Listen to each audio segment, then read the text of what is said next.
Bien, a continuación entonces escuchamos la presentación de Boris Alejandro. Bienvenidos todos, muchas gracias por la invitación y muchas gracias por la aceptación de la presentación. Pues, quien les habla, Boris Villamil y Miguel González. Nosotros somos diseñadores industriales de esta universidad y venimos trabajando con este tema desde hace ya 7 años. Desde el 2011 estamos trabajando, en el 2015 desafortunadamente no pudimos estar trabajando en este tema. Ya pues creo que se ve bien la presentación. Entonces, básicamente pues vamos a estar tocando algunos de los temas que hemos estado viendo también. Pues, como decía el profesor al inicio, nosotros pues tenemos como eje la innovación y pues la entendemos muy bien como está escrita en los libros, con la idea de aplicarlo en la empresa, ¿sí? Con unos objetivos. Cuando estamos hablando de una empresa de lucro, pues digamos con interés de lucro, pues es el dinero, pero existen también otras empresas, unas organizaciones que no buscan el lucro, pero que tienen que tener unos indicadores sociales a los cuales se enfoca, y si no está cumpliendo con ellos, pues obviamente no va a tener el impacto innovador que se espera. Básicamente nosotros entendemos la innovación como un proceso que va del dicho al hecho, ¿sí? El dicho es lo que yo quiero hacer, es la idea, es la creatividad, pero el hecho es llevarlo a un componente factible, a un espacio, a un contexto real. En la medida en que yo logro llevar esas ideas a ese mundo real y que realmente tenga un impacto, es que estamos hablando de innovación. Si no, estamos hablando solamente de buenos propósitos. Entonces, lo que estamos presentando aquí pues es fruto de un trabajo de 7 años, es fruto de un trabajo de casi 100 proyectos que hemos estado trabajando con el profe Miguel. De esos 100 proyectos han salido varios proyectos de investigación, hemos dirigido varios proyectos de maestría, de pregrado, y pues la idea es hacer una proyección un poco más allá. Vamos a hacer una presentación, ¿verdad? Acá están nuestras hojas de vida que igual están en la página, y vamos a arrancar, digamos, con esa materialidad. Esa materialidad la conocemos como material didáctico, y el material didáctico no solamente es lo tangible, ¿sí? Los elementos físicos existentes en esta realidad tridimensional, sino que también son los virtuales. Nosotros no estamos enfatizando, bueno, sí estamos enfatizando en lo físico, pero no desconocemos lo virtual. Así como lo virtual no excluye lo físico. Cuando estamos hablando, por ejemplo, de herramientas virtuales, estamos hablando que la virtualidad no es una pantalla en abstracto, sino que esto está en un celular, en un computador, en una pantalla, en una tablet, y que eso está inmerso en una cotidianidad. Si estamos hablando de un colegio, pues que toca pedirle permiso al que administra la sala de computadores, que necesita una conexión SIC, que tiene una serie de infraestructuras, que si se va la luz, que si no se va la luz. O sea, todo ese tipo de cosas afectan necesariamente el proceso de adquisición cognitiva. Entonces, pues digamos, siempre lo estamos trabajando, y en la realidad que hemos estado inmersos en estos últimos 7 años, hemos encontrado que eso se nos empieza a volver una barrera, ¿sí? Cuando estamos hablando de colegios que no tienen conexión a Internet, o que la Internet es lenta, o que es inestable, pues estamos afectando el proceso. Entonces, pensar en que solamente a través de aplicaciones virtuales podemos lograr solucionar los problemas, pues no necesariamente. Entonces, digamos, nos hemos refugiado más en los recursos físicos tangibles, y si bien inicialmente estuvimos trabajando muy de la mano con los diseñadores, con nuestros estudiantes de últimos semestres, en acompañar a los profesores para desarrollar materiales, últimamente nos hemos enfocado más en la idea de que los profesores hagan sus desarrollos por sí mismos. Es decir, pasamos de una etapa en la que se hacía, digamos, el trabajo muy sofisticado de diseño, donde tocaba mandar a hacer las piezas en determinados puntos muy especializados, a empezar, digamos, a mutar hacia la fabricación en los pueblos, donde venían los profesores, o una costurera de barrio, ¿cierto? Que ellos pudieran llevar los moldes y que ellos pudieran construir nuevamente el material. ¿Con qué? Con la idea de que fuera reproducible, con la idea de que pudiera tener la posibilidad de ser de poder hacer mantenimiento. Los materiales se van descomponiendo con el tiempo, se van dañando con el uso, y la idea era que los profesores pudieran mandar a hacer nuevos modelos, o si a alguien le gustaba que lo pudiera replicar. Mire, llévese estos moldes y replíquelo en su propia ciudad, en su propio barrio. Entonces, digamos, el último desarrollo, el último en el que hemos estado trabajando es pasando al hágalo usted mismo. La idea es que los profesores desarrollen estrategias propias de desarrollo, ¿sí? Digamos que se inventen la manera de solucionar un problema material. Les voy a poner un ejemplo. Hay unos recursos que enseñan, por ejemplo, fraccionar y suma de fraccionar. Entonces se coge un tubo de esos de piscina, poliestireno expandido, se parte en partes iguales y con ello se les puede enseñar a los niños a hacer sumas, ¿sí? Es un sexto más otro sexto, cuando se voltean son un tercio, ¿sí? Cosas de ese estilo hemos estado, digamos, proponiendo, y los profesores van y buscan los recursos que haya en su materialidad, en su contexto, en sus propios espacios. Entonces, digamos, hacia allí es donde nos hemos enfocado. Nosotros pues tenemos digamos, dos elementos básicos conceptuales. Uno pues es la concepción misma de cómo desarrollamos ese material didáctico, y el otro son los principios metodológicos. Voy a hacerles la presentación, digamos, de los principios conceptuales que nosotros enfatizamos. El primero es la construcción cognitiva. ¿Qué es lo que debe aprender el estudiante? ¿Qué es lo que debe lograr cuando pasa por una actividad didáctica como la que nosotros estamos planteando? Es comprender los quebrados, es encontrar cómo se clasifican los seres vivos, es encontrar cuáles son los estados de la materia, es identificar cómo son los ciclos del agua en el medio ambiente. Son, digamos, todos esos temas hemos estado trabajando.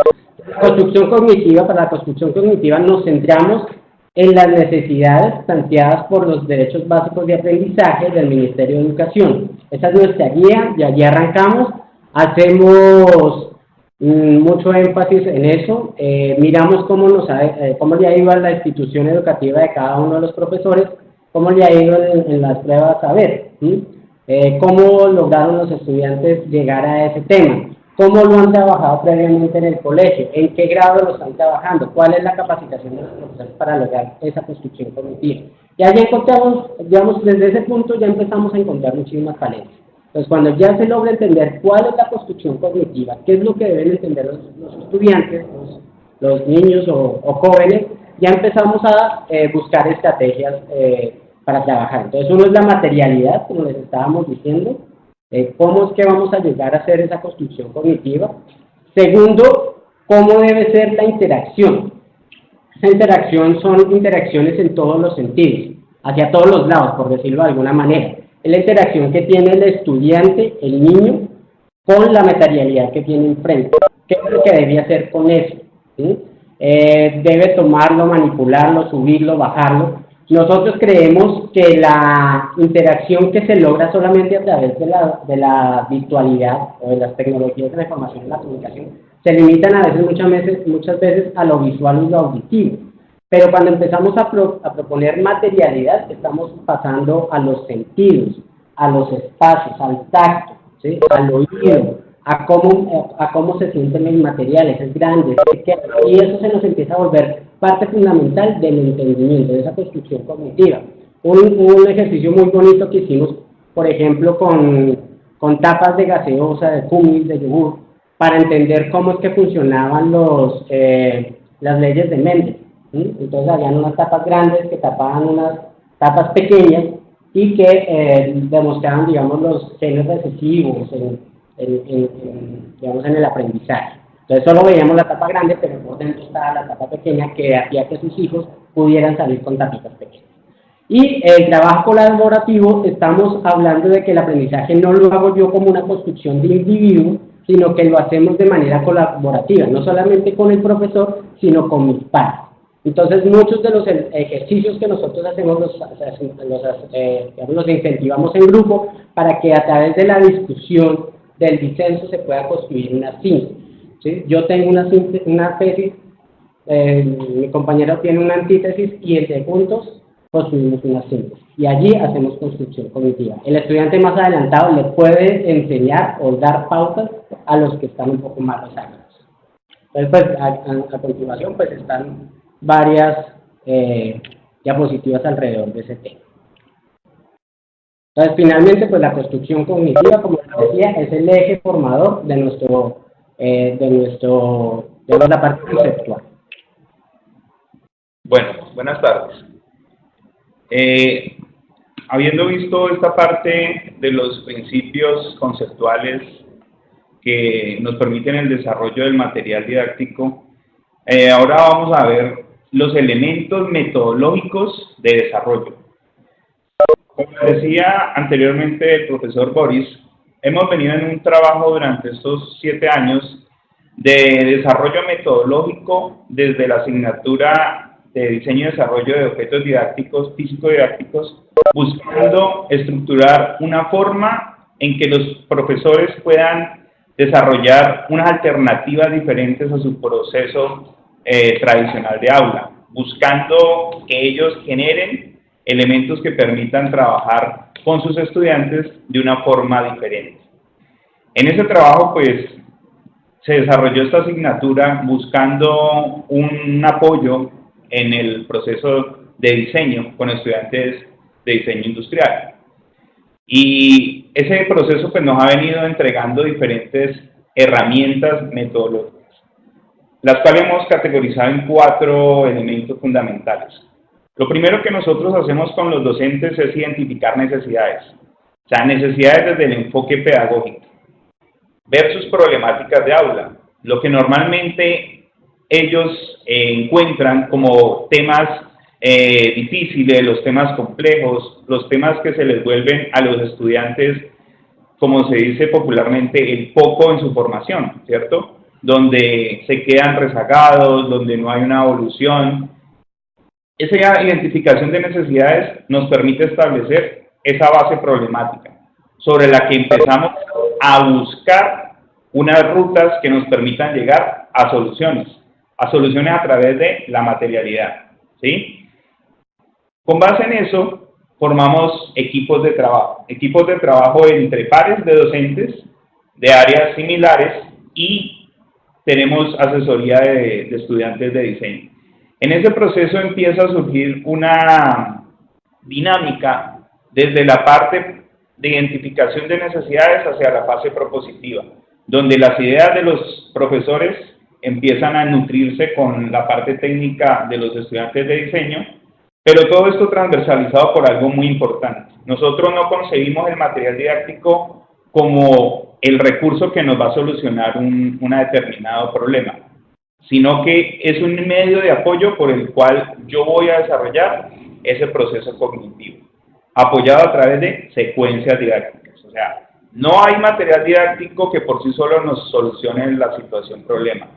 El material tiene que estar embebido dentro de una secuencia didáctica, una secuencia de actividades de aprendizaje que tenemos que diseñar. Entonces, parte del proceso de diseño y desarrollo se enfoca en 2 partes. Por un lado, lo que vamos a materializar, y por otro lado, los elementos sobre los cuales vamos a correr esa materialización. Entonces, en las secuencias didácticas aparecen una subdivisión de momentos, que es lo que trabajamos normalmente con los profesores. Identificar los momentos cognitivos, momentos donde yo necesito que el estudiante recupere conocimientos, recupere conceptos fundamentales para poder abordar cierto tema. Momentos en los que vamos a darle al estudiante nuevos conceptos y momentos donde vamos a colocar al estudiante a trabajar con esos nuevos conceptos, a llevar a la práctica esos nuevos conceptos. Entonces, se empieza a establecer una ruta, que es lo que denominamos secuencia didáctica, en el que hay una serie de actividades de aprendizaje distribuidas en el tiempo, de acuerdo a la necesidad temática. Esa necesidad temática la fundamentamos en lo que determina el currículum del ministerio, bajo los conceptos de los DBA, que es los que marcan pues, el lineamiento de los contenidos y los alcances que tienen que tener cada tema en determinado grado escolar. Y a través de esto generamos un paquete de actividades de aprendizaje con apoyo de material didáctico. Ese material didáctico viene y se apoya en el último punto, que es la factibilidad productiva, ¿sí? La factibilidad productiva, lo que buscamos allí es que lo que estamos planteando se pueda reproducir, fundamentalmente, sin necesidad de tecnologías muy complejas, sin necesidad de elementos que requieran demasiada complejidad en su consecución o en su elaboración, y determinamos unas rutas que permitan que haya un proceso de elaboración. Entonces, se generan documentos que permitan la reproducción del material, como manuales de uso, manuales de fabricación, que permitan intercambiarse con los profesores y que estos puedan llegar a reproducir sus materiales. Bajo el concepto de DIY, que es lo último que hemos venido trabajando, el hágalo usted mismo, esto ha permitido una mayor intervención de la parte docente en la formulación de las soluciones físicas, ¿sí? Lo que le permite articular a ese profesor sus secuencias didácticas, sus actividades de aprendizaje, con los materiales de apoyo que va a desarrollar. Y todo esto pensado en el contexto en el cual se va a dar la actividad. Porque es muy importante el contexto. Nosotros hemos tenido docentes que vienen de instituciones rurales, lejanas, o sea, hay instituciones educativas rurales cercanas al núcleo urbano, pero hay unos que están verdaderamente lejos de un núcleo urbano, entonces no hay infraestructura tecnológica, hay difícil acceso a ciertos recursos, entonces cada respuesta está enfocada al contexto, ¿sí? Busca establecer una conexión real con el contexto para poder que esa factibilidad productiva sea una realidad.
Bueno, a través de estos 7 años, del 2011 al 2018, bueno, ahí está el 2017, segundo semestre del 2017, hemos trabajado alrededor de 80 proyectos, ¿sí? Entre los cuales tenemos un 70% en proyectos en el nivel de bachillerato y un 30% en primaria, ¿sí? Las áreas más trabajadas, como se puede observar en la gráfica, han sido las de matemáticas, seguidas de las de química, física y lenguaje, ¿sí? La parte del lenguaje, digamos que cambió o entró dentro de la maestría en los últimos 3 años, que se abrió la puerta a docentes del área de lenguaje, porque inicialmente la maestría pues solo empezó con la formación en ciencias básicas y matemáticas, entonces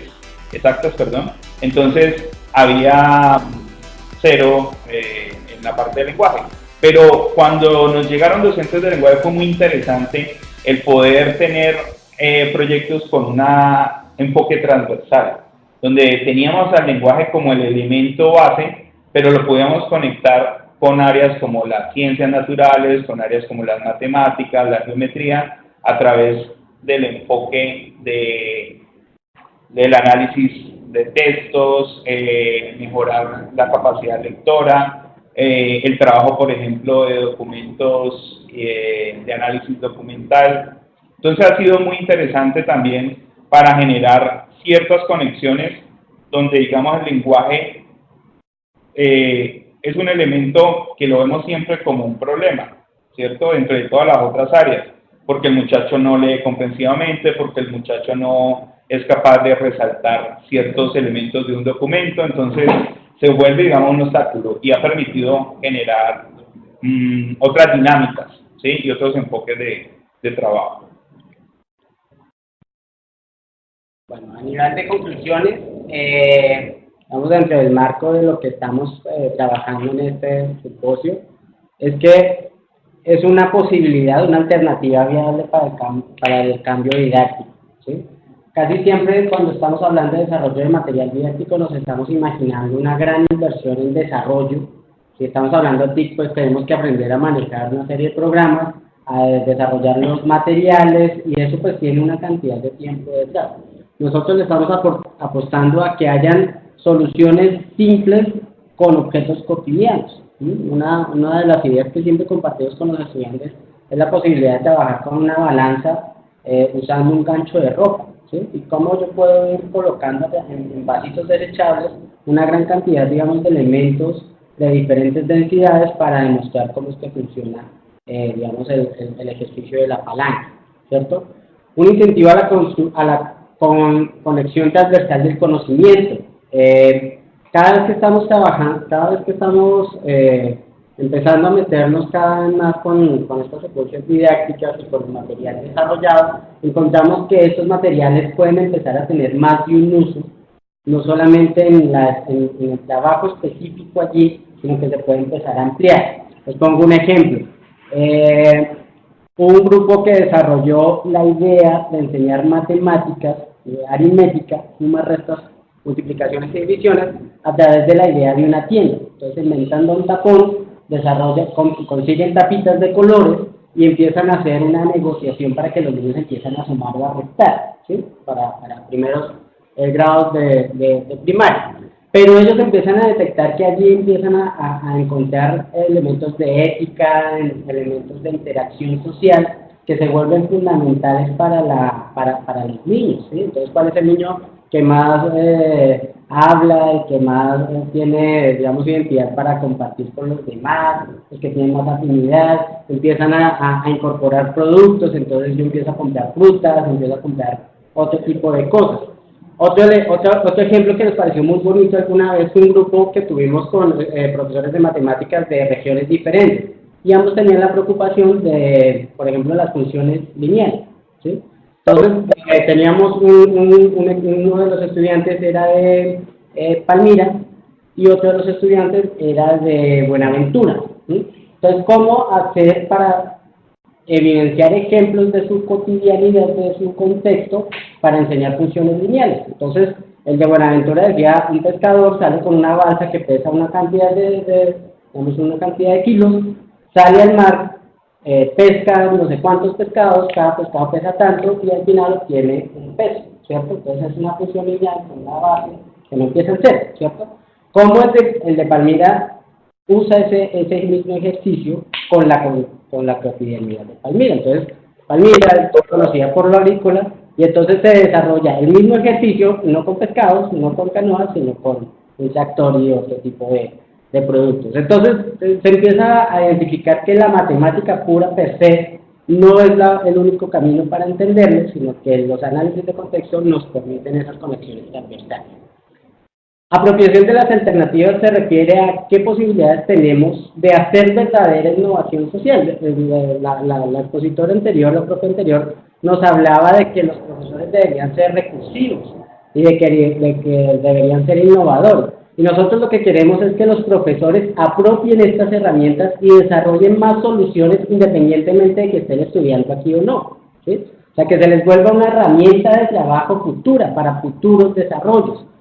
Todos sabemos que hacemos un trabajo de grado y casi siempre pues ese trabajo de grado queda allí, pero tenemos un desarrollo de capacidades que deberíamos estar en posibilidad de aplicar en otras problemáticas. Entonces, la idea que nosotros estamos incentivando es que no es que estemos desarrollando soluciones innovadoras o creativas, sino que el profesor sepa que él, desde su propio conocimiento, desde sus propias capacidades y recursos, es capaz de desarrollar esos materiales. y que entonces ya no solamente está enseñando para tercero un cierto tema, sino que ya puede empezar a ampliar su base de recursos materiales para evolucionar sus clases. Y pues digamos, uno de los recursos académicos para la investigación, como les estaba mencionando, ya hemos desarrollado varios proyectos de grado, tanto de nivel de pregrado como de maestría en diseño industrial en pregrado y de mecena en la maestría. Dificultades: falta de continuidad en los proyectos. Es muy difícil que un proyecto tenga continuidad o que le podamos hacer seguimiento. No sabemos si funcionó solamente el primer semestre y no lo volvieron a usar, ¿sí? Y la interdisciplina genera conflictos logísticos y administrativos. Para poder hacer pruebas, comprobaciones de campo, es muy difícil a veces que el rector nos dé el tiempo y el espacio para poder ir a hacer esas pruebas, ¿sí? Entonces toca coordinar a los estudiantes de diseño con los profesores de la maestría, en espacios en el que ellos están trabajando, en que los estudiantes tienen otras clases, y se vuelve muy complicado hacer esa gestión. Semestre a semestre lo intentamos hacer, pero eso es parte de las dificultades que nos están haciendo poderle dar continuidad a este tipo de proyectos. Muchas gracias, muy amables.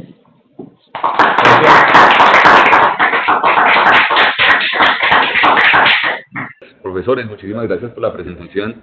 Me parece supremamente interesante en este simposio destacar la necesidad de romper una asociación perversa que tenemos, a la identificación de la innovación con el uso de las tecnologías digitales y las TICs. La innovación va mucho más allá, eventualmente puede utilizar las tecnologías, pero parte de las dificultades con las que uno se encuentra en general cuando habla de estos temas es esa asociación.